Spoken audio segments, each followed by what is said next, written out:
Setiap pasangan yang baru menikah, pria dan wanita, kerinduan mereka pasti untuk mempunyai keturunan. Setiap bulan pasti mereka melakukan pengecekan apakah istrinya sudah hamil. Beberapa kali mencoba alat tes kehamilan dan harapan untuk melihat tanda positif, tapi kenyataannya tanda positif itu tak pernah kunjung datang. Mungkin bagi kita yang baru menikah 3 bulan, 6 bulan, mungkin itu biasa saja. Tapi bagi teman-teman yang sudah menikah 5 tahun, 10 tahun, tanda positif pun tidak pernah kunjung datang. Apa yang harus teman-teman lakukan?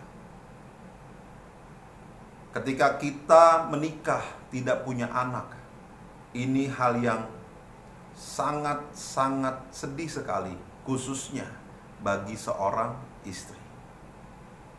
Saya mau bagikan beberapa hal supaya suami dan terlebih istri bisa kuat untuk menghadapi cobaan ini, untuk menghadapi tantangan yang seperti ini. Yang pertama adalah kenali perasaan Anda.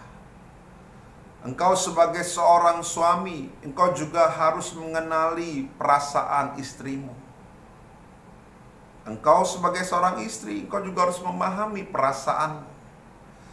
Tak kunjung hamil, sementara sudah mencoba terus dan dikelilingi oleh saudara-saudara yang sudah menikah dan mereka sudah punya keturunan.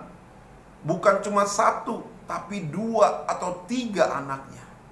Ini bisa membuat kita semakin stres atau bahkan frustasi. Nah, pasangan ini harus saling mengenali perasaannya, saling melindungi, saling menjaga perasaannya. Ketika perasaanmu sudah bisa dijaga dengan baik, maka engkau bisa terus menjalani kehidupan pernikahanmu dengan baik. Yang kedua yang harus kita lakukan adalah jangan pernah merusak komitmen pernikahanmu. Pertahankan komitmen pernikahanmu, baik dalam keadaan suka maupun duka, baik dalam keadaan sakit maupun sehat. Komitmen pernikahanmu kau harus ingat. Momen-momen yang seperti ini harus dilewati berdua. Engkau suami, jangan pernah tinggalkan istrimu kalau istrimu mungkin tidak bisa memberikan keturunan kepadamu.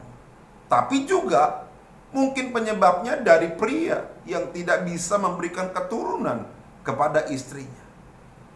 Jadi engkau harus saling support. Jangan tinggalkan komitmen pernikahan. Ingat, pegang teguh komitmen pernikahan ini. Walaupun kenyataannya tidak nyaman, tapi yang Tuhan inginkan engkau harus memegang teguh komitmen pernikahan ini. Di momen yang tidak menyenangkan, di momen yang membuat hatimu susah, pikiranmu susah, tapi engkau terus memegang komitmen pernikahan. Itu sungguh luar biasa. Yang ketiga adalah jangan iri dengan pasangan yang lain yang sudah mempunyai keturunan.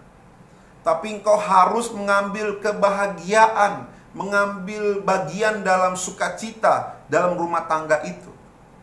Ketika ada saudaramu, mungkin temanmu punya anak, jangan pernah iri. Tapi cobalah dari hal yang mungkin engkau lihat, Tuhan, aku ingin punya anak. Kenapa mereka dikasih kok aku enggak? Tapi ketika engkau mengubah hal itu menjadi hal yang positif, engkau membantu mereka, engkau belajar dari hal yang membuat kita sedikit enggak nyaman ya. Apalagi para wanita. Cobalah ketika ada orang-orang di sekelilingmu yang baru melahirkan, engkau coba ikut di sana, belajar sambil menunggu datangnya yang dirindukan, yaitu anak. Jangan iri dengan mereka. tapi engkau belajar untuk mengambil waktu mengasuh mereka, anaknya. Belajar bagaimana cara mengasuhnya, belajar bagaimana cara memandikan bayi.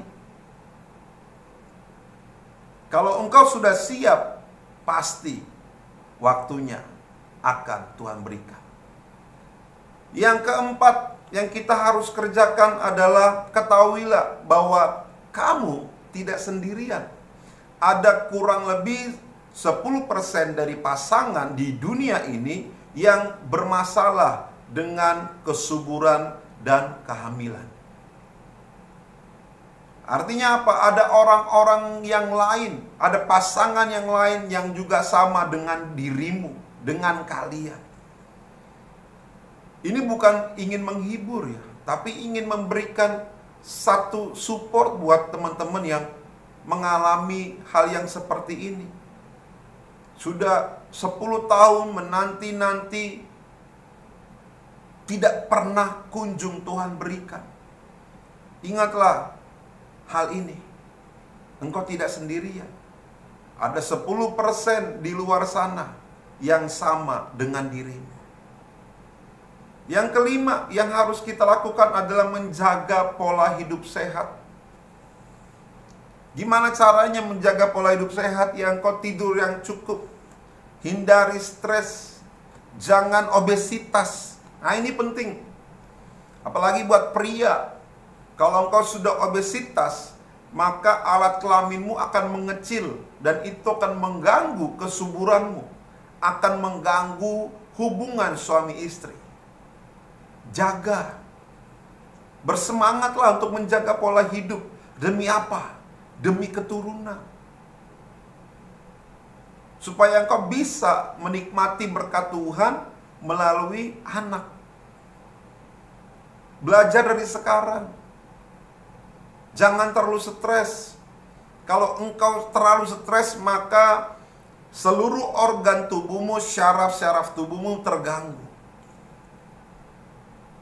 Yang keenam, tidak ada salahnya kita untuk mengadopsi. Ini juga harus dilakukan dengan kesepakatan suami dan istri. Kalau engkau merindukan kehadiran seorang anak dalam rumah tanggamu, sudah 10 tahun, 15 tahun mungkin kau menunggu, tidak pernah kunjung datang anak dari rahim istrimu, maka yang bisa kita lakukan adalah melakukan adopsi. Saya mau ingatkan, ini adalah hal yang sangat sulit dilakukan. Ini harus benar-benar kesepakatan dengan tulus antara suami dan istri. Tidak bisa sendiri. Tidak bisa hanya keinginan istrinya, tidak bisa hanya keinginan suaminya, tapi harus bersama-sama. Kita harus mengambil keputusan yang mungkin sulit, mengambil seorang anak yang bukan darah daging kita. Yang ketujuh, tetap berusaha dengan maksimal. Engkau melakukan konseling kepada dokter. Engkau melakukan olahraga. Ya, mungkin engkau bertanya-tanya kepada ahli bagaimana caranya. Lakukan hal yang maksimal. Jangan nanggung-nanggung. Biarkan setiap apa yang ada, setiap fasilitas, setiap kecanggihan dari kesehatan yang saat ini ada, engkau lakukan dengan secara maksimal. Sehingga engkau tidak merasa gagal untuk menerima, untuk mendapatkan seorang anak dalam keluarga. Yang terakhir adalah beriman dan mengerti waktunya Tuhan. Hidup adalah waktunya Tuhan. Semua adalah perkenanannya Tuhan. Nantikan Tuhan berkarya dalam kehidupan rumah tanggamu. Percaya kepada Tuhan. Kalau waktunya Tuhan kau diberikan anak dengan cepat, ya bersyukur. Kalau waktunya Tuhan kau diberikan anak dengan menunggu cukup lama, tetap percaya kepada Tuhan. Segala sesuatunya ada waktunya, ada masanya. Pasti Tuhan akan tolong dengan caranya.